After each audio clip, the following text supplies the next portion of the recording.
राजाताई, गिरीश भाऊ, चव्हाण साहेब,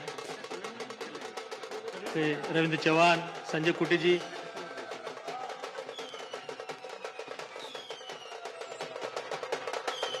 आपले महामंत्री राजेजी पांडे, विजयजी चौधरी,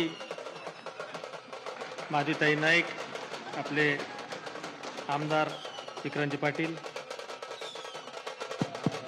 इसके बाद बाकी प्रक्रिया पूर्ण होगी। सभी को स्वागत करने का अवसर रुक के बाद में मिलेगा, तो बैठे रहेंगे अपने स्थान पर।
आपल्या देशाच्या वित्तमंत्री श्रीमती निर्मलाजी यांचे नम्र निवेदन है कि वो स्वागत पर दो शब्द कहें।